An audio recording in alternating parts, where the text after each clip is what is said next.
Ready? Start. In conclusion, I would like to say a word in regard to employment with which I have been dealing so far.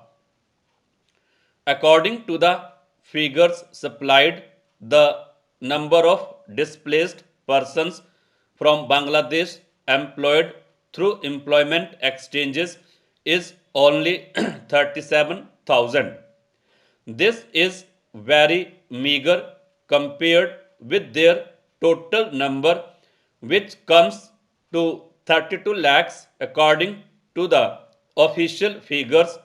This is with regard to Bangladesh refugees. The number of displaced persons from Pakistan employed through employment exchanges is not very encouraging, but still it is 75,000.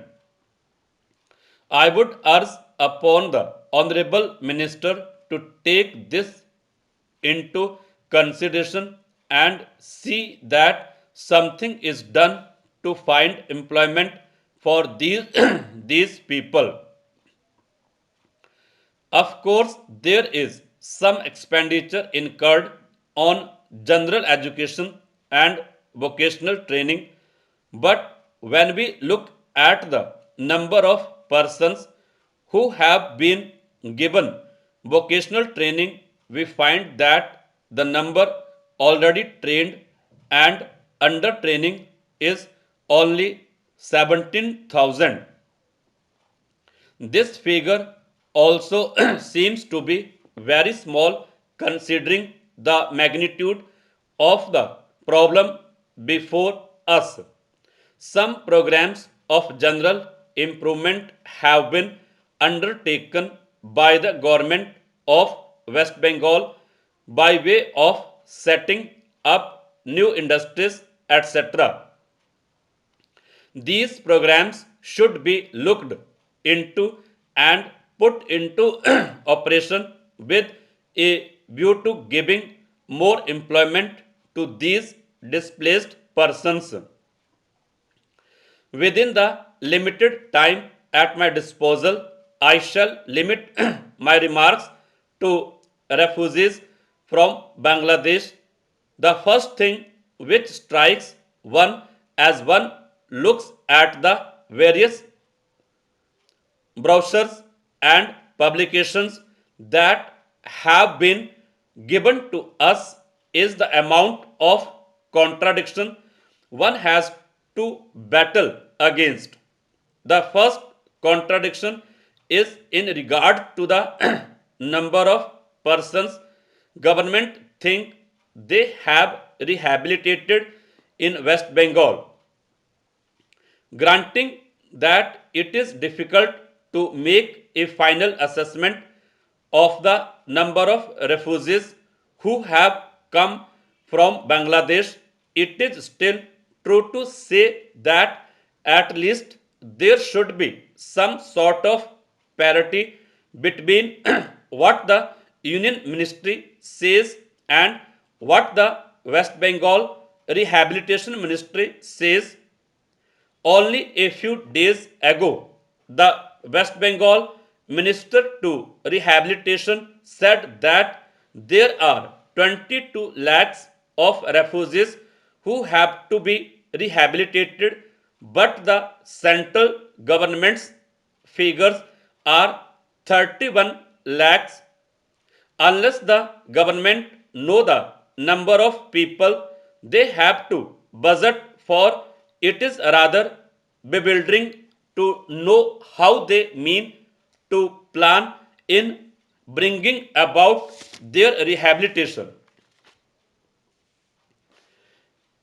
As a matter of fact, many other sources believe that the figure is far higher, but in any case, there should be some parity and some idea as to the extent of the rehabilitation problem which still remains before the people of West Bengal.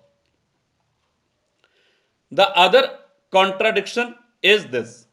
On the one hand, Shrimati Renuka Ray says that in the near future they will be making a successful completion of the work of economic rehabilitation of refugees in that state, but only last year Shri AP Jain said that as yet the problem of the displaced persons from Bangladesh was a matter which was giving some concern. I really do not understand why, in spite of Shri AP Jain recognizing that the problem is still quite serious, Shrimati Renuka Ray should have made such a statement. Yet, when we heard the Honorable Finance Minister, we find that there has been a big shortfall in rehabilitation budget. I think that if the fact finding committee's report had been published, the assessment that we have rehabilitated about 50% of the people of Bangladesh who came over as displaced persons would have become quite clear in regard to its incorrectness. As a matter of fact, when we went round the camps and colonies in West Bengal, we found that as yet not more than 15% of the people have been rehabilitated in the sense that they are able to eke out their subsistence on the poorest levels. It is not more than 15%, and I think the figures of the fact finding committee are still lower. I think this is something that we have to take very seriously and put our minds to and apply all the resources that we have to find out how we will be able to tackle this problem of rehabilitation. Now, coming to the question of relief, I feel that until we are able to give a really proper rehabilitation, we cannot withdraw relief. It is no use arguing whether relief leads to lethargy and moral slackness unless our rehabilitation policies are fruitful. Have we any right to starve the people to death? As a matter of fact, Shri AP Jain may know that in West Bengal the incidence of tuberculosis amongst the refugee population is very high. Only a small percentage of them is catered for by the medical relief stock.